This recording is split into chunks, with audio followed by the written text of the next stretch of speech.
오늘 또 힘들고 어려운 시간들을 보내고 계시는 사랑하시는 예수 그리스도 안에서 함께 살아가시는 우리 사랑하는 형제 자매 모든 분들에게 오늘 이 시간을 통해서 하나님께서 주시는 소망과 위로의 시간이 되시기를 바랍니다.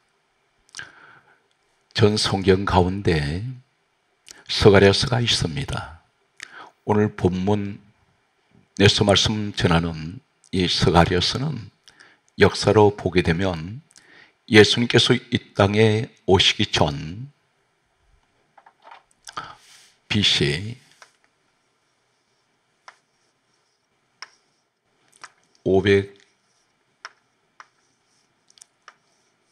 520년에서 518년 사이에 기록된 하나님의 말씀입니다. 예수님께서 이 땅에 오시기 전 약 500여 년 전에 하나님께서 기록하게 하신 이 말씀은 참고로 말씀을 드리면 이사야 34장 16절과 디모데후서 3장 16절 말씀을 보면 모든 성경은 하나님께서 명령을 하셔서 사람들이 각 시대에 하나님께서 주신 그 말씀을 받아서 기록을 했습니다. 그래서 이사야 34장 16절에는 너희는 여호와의 책을 읽어보라 그렇게 말씀하시면서 이는 여호와의 입이 이를 명령하셨고 그의 영이 이것들을 모으셨음이라 그렇게 말씀하십니다. 디모데후서 3장 16절에도 모든 성경은 하나님의 감동으로 기록이 되었습니다. 오늘 이 스가랴서는 예수님 오시기 전 약 500년 전에 이 기록하게 하신 이 말씀은 바로 예수님께서 이 땅에 500년 후에 스가랴서가 기록되고 난 이후에 약 500년 후에 오셔서 이루시는 예수님 십자가 사건과 또 사탄 마귀를 심판하시는 이 예언적인 말씀이 기록되어 있습니다. 참고로 말씀드리면 오늘 성경에 말씀하는 스가랴서 9장 11절에서 17절 내용은 성경을 많이 읽으신 분들도 아마 느끼실 것입니다. 대단히 난해한 그러한 말씀입니다.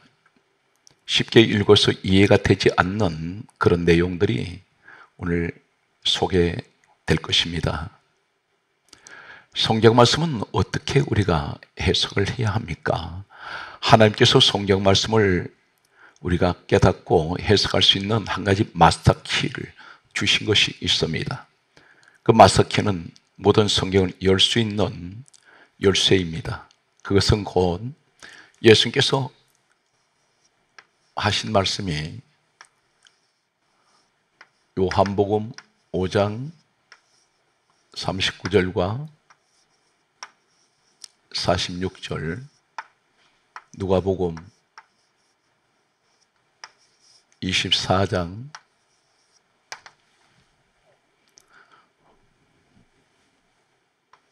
27절 그리고 44절에 하신 말씀은 모든 성경은 예수 그리스도에 관한 말씀이라고 그렇게 기록하고 있습니다. 친히 말씀하시기를 요한복음 5장 39절은 예수님께서 이렇게 말씀하셨습니다. 이 성경은 내게 대하여 정언하는 것이다. 그렇게 말씀하시고 요한복음 5장 46절은 모세는 내게 대하여 기록하였습니다. 그렇게 말씀하셨습니다. 모세는 우리가 잘 아는 것과 같이 모세 오경, 모세 율법이라고 부르는 5권의 책이 있습니다. 창세기, 출애굽기, 레위기, 민수기, 신명기를 예수님에 관한 말씀으로 기록하였다라고 말씀합니다. 그리고 누가복음 24장 27절과 44절 말씀을 보게 되면 모세 율법과 선지자의 글과 시편의 나를 가리켜 기록된 모든 것이라고 그렇게 말씀하셨습니다. 사랑하는 성도 여러분, 오늘 이 말씀을 들으시다가 큰 위로가 있으시기 바랍니다. 이 땅에는 많은 비전을 가지고 살아가는 사람들이 있습니다. 꿈을 가지고 있습니다. 그런데 가장 소중한 꿈은 어떤 꿈일까요? 먼저 스가랴서 9장 11절에 보게 되면 언약의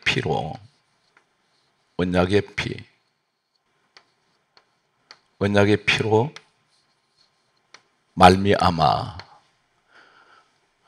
갇힌 자들이 있다고 있습니다. 갇힌 자들,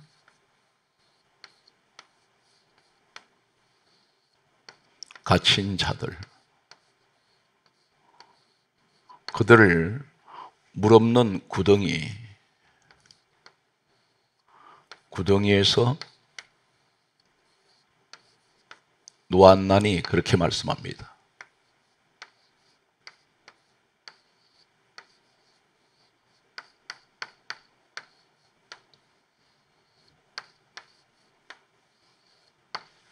특별히 스가랴 9장 11절에서 말씀하시는 하나님의 말씀은 언약의 피로 말미암아 갇힌 자들을 물 없는 구덩이에서 놓았나니 이렇게 말씀하십니다.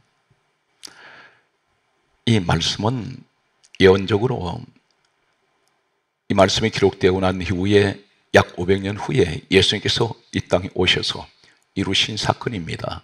언약의 피는 무엇을 말씀합니까? 마태복음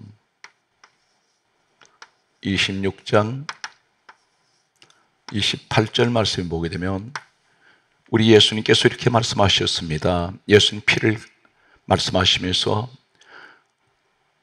죄 사함을 얻게 하려고 흘리는 바 나의 피 곧 언약의 피라. 바로 예수 그리스도의 피를 말씀합니다. 그리고 갇힌 자들을 말씀하십니다. 갇혔다고 했습니다. 이 갇혔다는 의미가 어떤 것일까요? 구약 성경은 히브리어가 원문입니다. 갇힌 자들, 이 말은 히브리어에는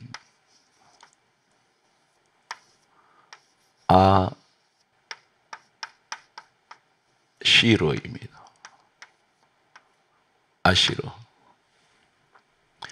이 아시르라는 이 말씀은 어떤 의미를 가지고 있습니까? 창세기 39장 20절과 22절이 보게 되면 죄수라는 말씀이 있습니다. 죄수. 이 죄수라는 말씀이 갇힌 자들, 아시르, 이 말씀이 히브리 원문은 똑같이 죄수라는 말씀이 아시르입니다. 목이 몹시 탁합니다. 계속되는 국내외 집회로 인해서 하루도 쉬지 않고 계속 강행군을 하다 보니까 목이 많이 상했습니다. 양해해 주시기 바랍니다. 언약의 피로 갇힌 자들, 죄수, 죄인들입니다. 그런데 구덩이라고 있습니다. 이 구덩이는 시편 28편 1절에 보게 되면 구덩이란 말은 보르입니다. 히브리어는 보르입니다. 보르라는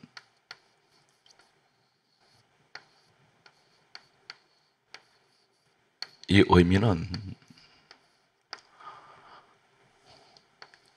시편 28편 1절에 무덤을 말씀합니다. 무덤입니다.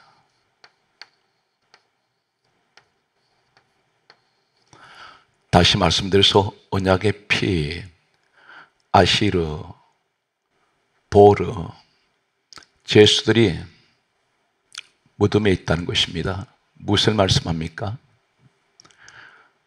예수님 오시기 전에 모든 죄인들은 이미 죽은 자들입니다. 죄 가운데 죽었다고 말씀하십니다. 죄인들이 무덤은 죽은 자가 있는 곳입니다.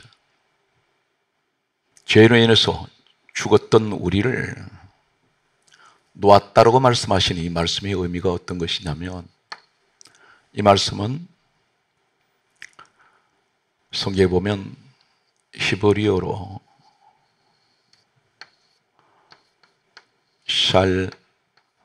샬라흐입니다. 샬라흐.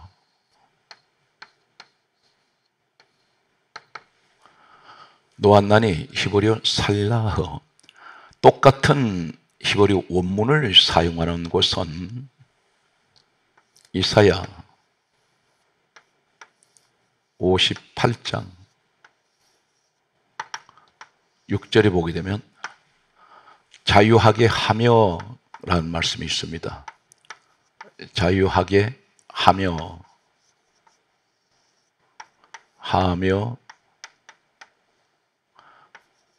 하며 이 말씀이 샬라흐, 놓았나니 샬라흐. 한마디로 말씀을 정리하면 언약의 피로 말미암아 갇힌 자들을 무릎 구덩이에서 놓았나니, 이 말씀은 우리 예수님의 언약의 피가 되시는 예수 그리스도 피로 말미암아 죄 가운데 죽었던 이 죄인들을 자유하게 하셨다는 것입니다. 살려주셨다는 것입니다. 오늘 이 말씀이 500년 후에 이 스가랴서가 기록된 이후에 예수님 오셔서 이루신 사건입니다. 계속해서 말씀을 보게 되면 스가랴 9장 12절에 보게 되면 갇혀 있으나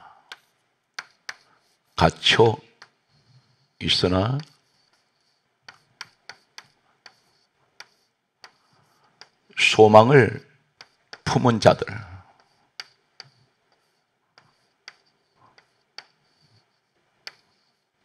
소망을 품은 자들아, 그렇게 말씀합니다. 갇혀 있으나. 사랑하는 성도 여러분, 이 세상은 온통 죄악의 세상입니다. 어느 곳에 가도 이 죄는 도사리고 있습니다. 우린 죄 가운데 갇혀 있습니다. 세상 환경에 갇혀 있습니다. 많은 것들이 우리를 가둬놓고 있습니다. 그러한 환경에서 살아가는 우리들이라 할지라도 하나님 말씀합니다. 소망을 품은 자들아. 이 시대에 모든 것이 다 막히고 모든 것이 다 갇혀진 환경이라 할지라도 소망을 품은 사람들이 있습니다. 이 소망이 어떤 소망입니까? 성경 말씀은 디모데 전서 1장 1절의 말씀 보면 우리의 소망이신 예수 그리스도라고 말씀합니다. 이 세상이 죄악 세상이고 온통 타락에 달지라도 그 가운데에서 예수 그리스도를 소망을 삼고 살아가는 사람들이 있습니다. 그 사람들이 언약의 피로 죄 가운데 죽었던 자유함을 얻은 하나님이 살려내신 사람들입니다. 바로 오늘 여러분, 이 말씀을 듣는 여러분들이 바로 그 주인공들입니다. 우리에게는 소망은 예수 그리스도밖에 없습니다. 우리의 소망이신 예수 그리스도. 소망을 품은 자들아. 힘들고 어려운 시대입니다. 사랑하는 성도 여러분, 아무리 환경이 어렵고 힘들더라도 결코 예수 그리스도를 향한 소망은 포기하지 마십시오. 오늘 또 주님은 여러분들을 사랑하시고 지키고 계십니다. 비록 우리가 갇혀있는 환경이라 할지라도 결코 예수 그리스도를 향한 그 소망을 품은 이 소망은 포기할 수가 없습니다. 모든 것을 다 잃어버린다 할지라도 오직 예수 그리스도를, 우리는 생명보다 더 귀하신 우리 예수를 포기할 수가 없습니다. 갇혀 있으나 소망을 품은 자들아, 우리에게 무엇을 말씀합니까? 계속해서 스가랴 9장 12절은 이렇게 말씀하고 있습니다. 너희는 요새로 돌아올지니라.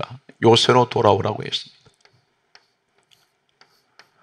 요새로 돌아오라고 했는데 이 요새가 무엇을 말씀합니까? 요새로 돌아올지니라. 바로 누구를 말씀합니까? 시편 18편 2절에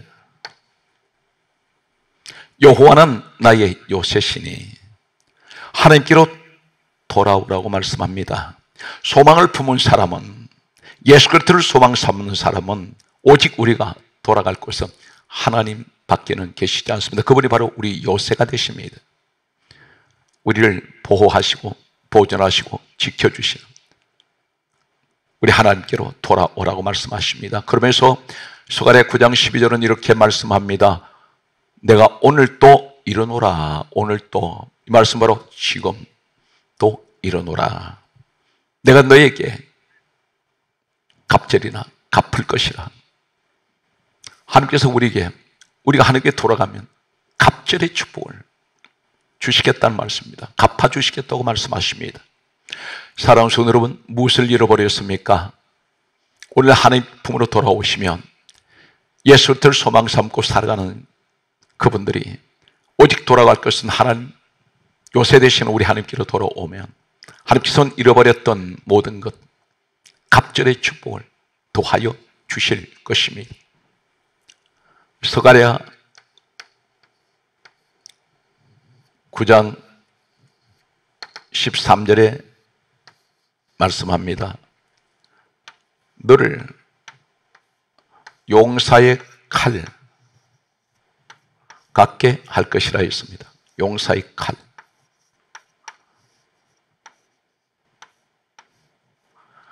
하나님께서 말씀합니다. 너를 용사의 칼 같게 할 것이다. 용사는 전쟁의 전문가입니다. 싸움의 전문가입니다. 그런데 이 용사에게 칼을 주시겠다는 것입니다. 칼 같게 할 것이라 했습니다. 다시 말해서 하나님께서 용사의 칼 같은 능력을 주시겠다는 것입니다. 어떤 역경 속에도 어떤 싸움에도 이길 수 있는 능력을 쥐어 주시겠다고 말씀하십니다. 하나님께로 돌아오는 사람에게는 하나님께서 이렇게 축복을 하시고 약속을 하십니다. 그분들이 누굽니까? 언약의 피로 말미암아 죄로 죽었던 인생에 살아난 바로 우리를 향하여 말씀하고 계십니다. 계속되는 말씀을 보면 스가랴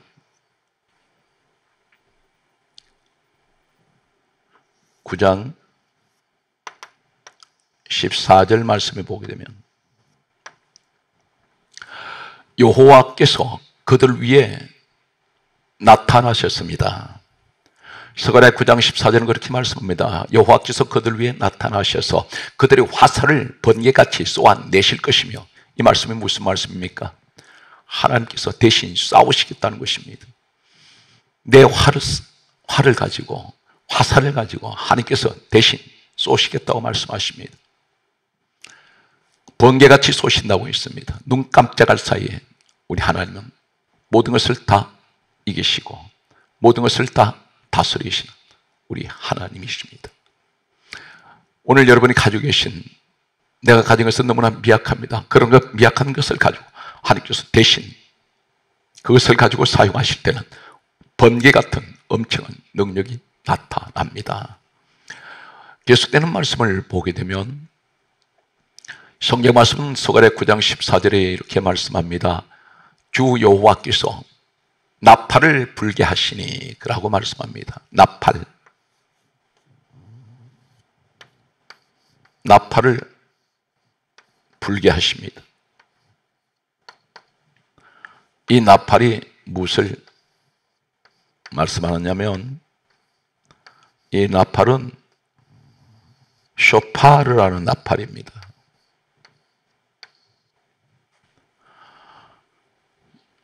구약 성경에는 나팔이 두 가지가 있습니다.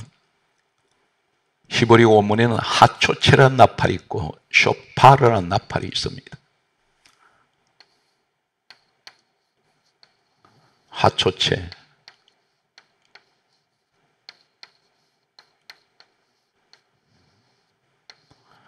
하초체라는 나팔은 은나팔입니다.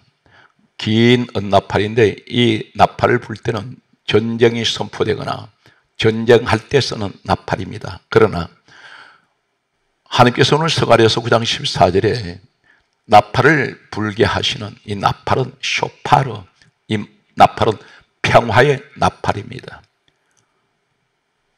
레위기서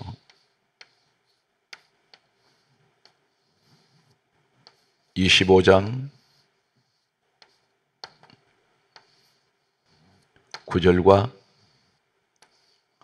10절 말씀을 보게 되면 레위기 25장 9절에는 뿔나팔이 나옵니다. 뿔나팔이 나팔이 바로 쇼파르입니다. 같은 스가랴 9장 14절에 나팔, 쇼파르 나팔인데 10절에 자유를 공포하는 나팔입니다. 이 나팔을 불 때는 자유가 주어집니다. 우리 언약의 피가 되시는 예수 그리스도의 피로 말미암아 우린 죄 가운데 죽었던 인생을 우리 하나님께서 자유하게 하시고, 그리고 쇼파르의 나팔을 불게 하십니다. 자유가 선포되어 버립니다. 자유를 공포하셨습니다.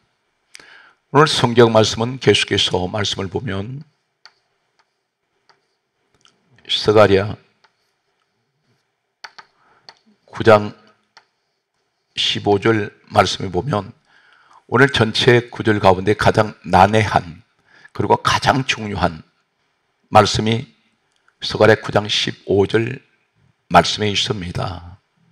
이 말씀에서 보게 되면 하나님께서, 만군의 여호와께서 그들을 호위를 하십니다. 호위하신다는 것은 지키고 보호하십니다. 그러면서 하신 말씀이 그들의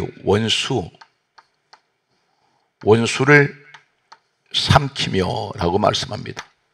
원수를 삼키며.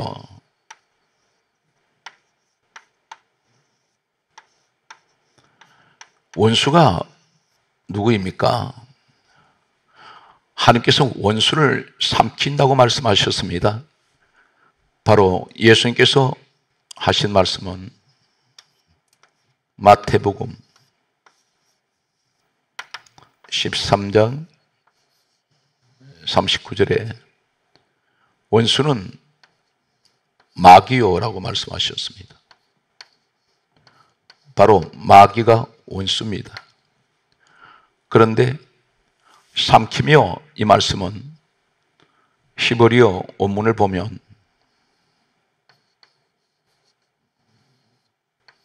아칼입니다. 아칼. 이 아칼이라는 말씀을 사용하고 있습니다. 그런데 느헤미야 2장 3절에 보면 이 아칼이라는 말씀이 불에 타다, 태우신다는 말씀이 아칼입니다. 불타다. 원수를 삼킨다는 이 말씀은 마귀를 불로 태우신다는 이 말씀을 아칼로 말씀하고 있습니다. 계시록 20장 10절 말씀에는 하나님께서는 마지막에 성경에 이렇게 강조합니다. 마귀가 불에 유황못에 던져지나니. 하나님께서는 그들의 원수, 우리의 원수되는 마귀를 삼킨다, 이 말씀은 마귀를 불에다가 던지신다는 말씀을 하고 계십니다. 오늘 성경 말씀은 계속해서 스가랴 9장 15절에 다음 같은 말씀을 하십니다. 피를 마시며, 이렇게 말씀합니다. 그들이 피를 마신다고 했습니다. 피를 마시며. 이 말씀이 무슨 말씀입니까? 피를 마시며. 이 말씀은 요한복음 6장 54절에 주님께서 이 땅에 오셔서 스가랴 시대가 500년 후에, 스가랴 시대를 통해서 500년 후에 오신 우리 예수님께서 하실 사역을 말씀하시는데, 피를 마시며, 그들이 피를 마신다는 것은 요한복음 6장 54절에 예수님께서 이렇게 말씀하셨습니다. 너희가 내 피를 마시며, 피를 마시는 자는 영생을 가졌고 내가 마지막 날에 그를 다시 살리리라 말씀하셨습니다. 바로 예수 그리스도의 피를 말씀하고 있습니다. 피를 마신다는 것이 무엇을 의미합니까? 예수 피가 내 속에, 생명의 피가 들어왔습니다. 오늘 어떻게 그것을 우리가 확인할 수 있습니까? 믿음으로 확인할 수 있습니다. 예수 피가, 내가 피를 마신다는 것은, 예수 그리스도의 피를 마시는 것은 내 속에 예수 그리스도의 피, 생명의 피, 구원의 피, 죄사함의 피가 내 몸속에 있습니다. 예수 피는 어떤 축복이 있습니까? 요한복음 6장 54절에 영생의 복이 있습니다. 영생.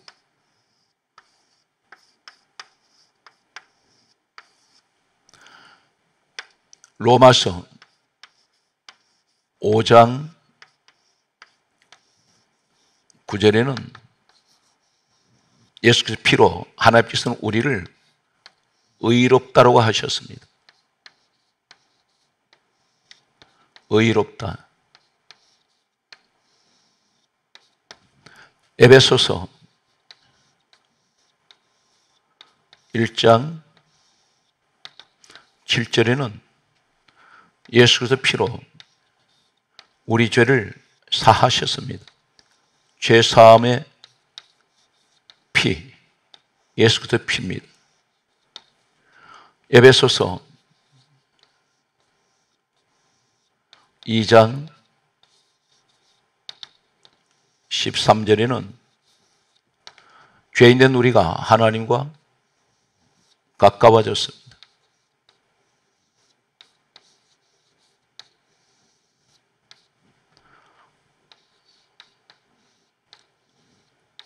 계속해서 말씀을 보면 골로새서 1장 20절에 보면 십자가의 피로 화평을 이루셨습니다.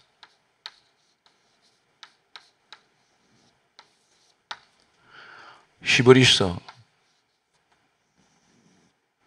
9장 12절에는 예수 피로 영원히 우리 죄를 속죄하셨습니다. 영원한 속죄를 이루셨습니다.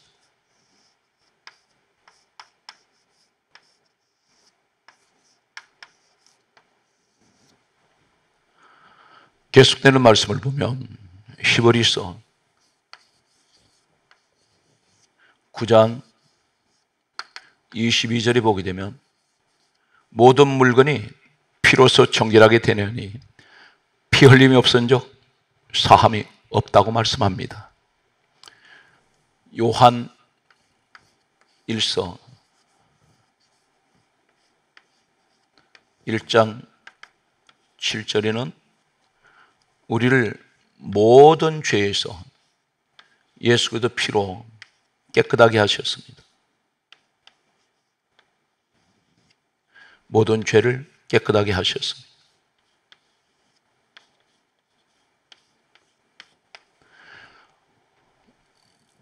요한계시록 1장 5절에는 예수 그리스도의 피로 우리를 모든 죄에서 해방하셨습니다. 계시록 5장 9절에는 우리를 예수 그리스도의 피로 사서 하나님께 드려졌습니다. 성경 말씀은 그러므로 요한복음 14장 6절에 예수님께서 이렇게 말씀하셨습니다. 내가 곧 길이요 진리요 생명이니 나로 말미암지 않고는 아버지께로 올 자가 없다라고 말씀하셨습니다. 예수 그리스도가 우리에게 유일한 길이 되십니다. 성경을 보게 되면 창세기 28장 10절 이하에 야곱이 베델에 있을 때에 사닥다리가 하늘과 땅의 사이에 섰습니다.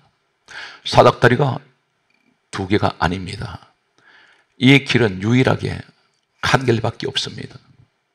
그 길이 바로 이 길이 베델에서 하늘로 올라가는 길은 유일한 길 하나밖에 없는 이 사닥다리는 예수 그리스도를 상징적으로 예언적으로 말씀하고 있습니다. 홍해 바다 길이 두 개, 세 개가 아닙니다. 오직 유일한 길은 길이 하나밖에 없습니다. 바로 이 길이 예수 그리스도를 말씀합니다. 천국으로 올라가는 베델의 길, 홍해의 길은 하나밖에 없습니다. 노아 방주 때에 하나님께서 배를 두 척, 세 척을 만들려고 하신 적이 없습니다. 배는 오직 한 척밖에 없습니다. 전부 하나를 말씀합니다. 그 말씀은 곧 무엇을 말씀하고 있습니까? 사도행전 4장 12절에 말씀하기를 다른 이로서는 구원을 얻을 수 없나니 천하 사람 중에 구원 얻을 만한 이름은 예수 외에는 주신 일이 없습니다. 이단들도 우리가 가지고 있는 성경을 똑같이 가지고 사용하고 있습니다. 그런데 그들은 다른 논리를 말하고 있습니다. 예수 외에는 분명히 구원이 없다고 말씀하십니다. 그러나 그들은 다른 존재를 오히려 그들에게 구원이 있다고 가르치고 있습니다. 우리가 가장 명심해야 될 것은 이 천한 만물 가운데 오직 유일하신 구원해 주는 예수밖에는 계시지 않습니다. 성경 말씀을 보게 되면 골로새서 1장 16절의 말씀을 보게 되면 유일하게 하실 말씀이 예수 그리스도께서 만물을 창조하셨고 그리고 그를 위하여 만물이 창조되었다고 분명히 말씀하고 있습니다. 사랑하는 성도 여러분, 우리 유일한 소망은 예수 그리스도밖에 계시지 않습니다. 환경이 비록 갇혀 있어도 그러나 가장 중요한 것은 갇혀 있는 자들에게 갇혀 있으나 소망을 품은 자들아 요새로 돌아오라 하나님 품밖에는 없습니다. 성경 말씀을 계속해서 보면 그러므로 우리는 무엇을 자랑해야 됩니까? 갈라디아 6장 14절에 내게는 우리 주 예수 그리스도의 십자가 외에는 결코 자랑할 것이 없습니다. 우리의 자랑은 십자가밖에 없습니다. 우리의 십자가는 교회에서 가장 예수 그리스도를 자랑하는 십자가를 우리는 전해야 합니다. 강단에는 예수가 계셔야 하고 강단에는 예수 십자가가 있어야 되고 강단에는 예수 피가 있어야 됩니다. 오늘 성경 말씀을 보게 되면 스가랴 9장 16절 말씀을 보면 하나님 여호와께서 자기 백성 양떼를 구원하심과 같이 그들을 왕관의 보석같이 여호와의 땅에 빛나리라 이렇게 말씀하십니다. 왕관이라고 했습니다. 왕관에 박힌 보석 같다고 했습니다. 바로 여러분들이 그 주인공이 되시길 바랍니다. 그런데 왕관에 박힌 보석 같다 이 말씀이 어떤 의미를 가지고 있냐면 왕관이란 말은 히브리어 원어에는 네제르입니다. 네제르. 그런데 이 보석은 에벤입니다. 에벤이라는 히브리어 원어를 쓰고 있습니다. 그런데 이 보석이 에벤, 히브리어로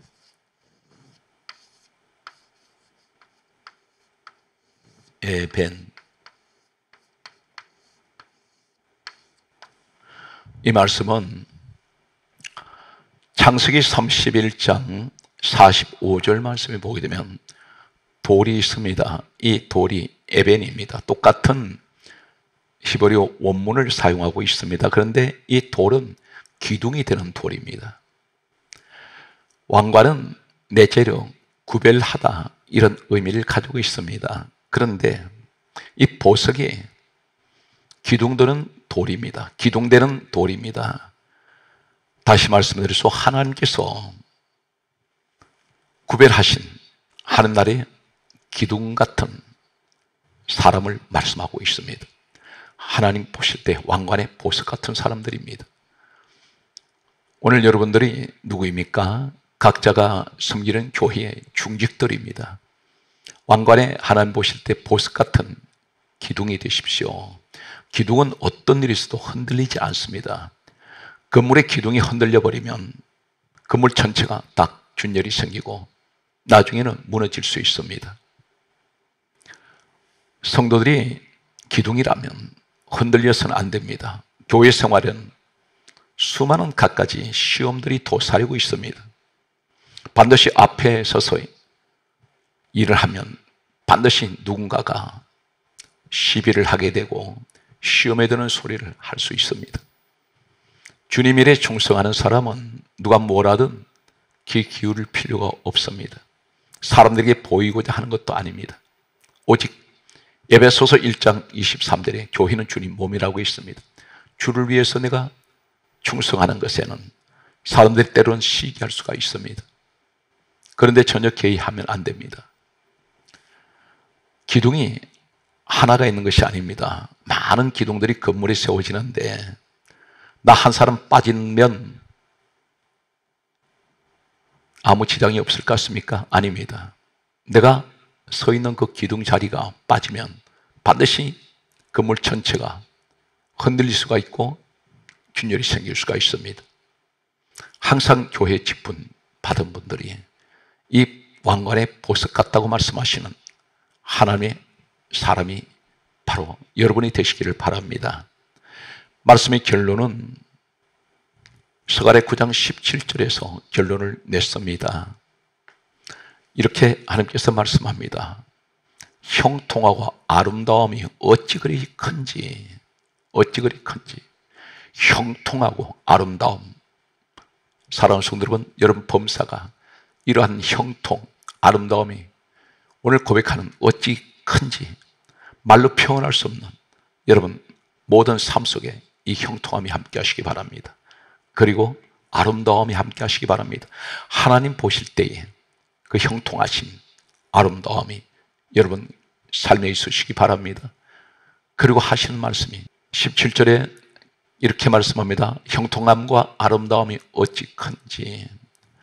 곡식은 청년을, 새 포도주는 처녀를 간결하게 하리라 그렇게 말씀하셨습니다. 곡식이라고 했습니다. 이 곡식은 무엇을 의미할까요? 성경 말씀을 보게 되면 이 곡식은 모두가 씨앗입니다. 그런데 씨앗을 가리켜 누가복음 8장 11절에는 씨는 하나님의 말씀이요. 그렇게 말씀합니다. 예수 그리스도를 소망 삼고 예수 그리스도를 소망을 주님께 이 소망을 품고 있는 사람들, 하나님 요새 되신 하나님 안으로 들어온 사람들, 이 사람들에게 형통함과 아름다움이 어찌 큰지, 오늘 곡식은 청년을 강건하게 한다는 이 말씀은 하나님 말씀으로 청년 같은 인생의 전반에서 가장 활동적이고 정열적이고 적극적인, 그리고 가장 젊음을 나타내는 것이 청년입니다. 하나님 말씀으로 말미암아 이 청년 같은 이런 열정을 가지시고, 그리고 정열, 그리고 젊음, 이러한 것은 하나님 말씀으로 오늘 여러분에게 이 축복이 주어지시기 바랍니다. 그리고 새 포도주는 바로 우리 예수 그리스도를 의미합니다. 포도주는 피를 의미하고 있습니다. 새 포도주 되신 우리 예수님, 처녀를 강건하게 한다 그랬습니다. 이 처녀는 바로 신부를 앞으로 단장하는 신부의 자리에 있는 사람들입니다. 무엇을 말씀합니까? 예수 그리스도, 새 포도주 되시는 예수 그리스도를 말미암아 나는 날마다 깨끗하고 순결한 그런 신부 같은 처녀의 모습으로 하나님께서는 우리에게 축복을 하십니다. 오늘 또 살아가시는 모든 이 시간 방송을 함께 시청할 여러분 모두에게, 그리고 이 자리에 함께 하신 모든 분들에게 하나님의 끊임없는 하나님의 은혜, 소망을 늘 품고 있는 예수 그리스도의 사람들, 그리고 요새 되시는 하나님 품으로 들어와서 안식을 누리며 하나님의 보호하심 속에서 용사의 칼이 되는 험한 이 세상에서 반드시 싸워서 이기는 승리하시는 여러분 되시기를 주 예수 그리스도 이름으로 축복합니다.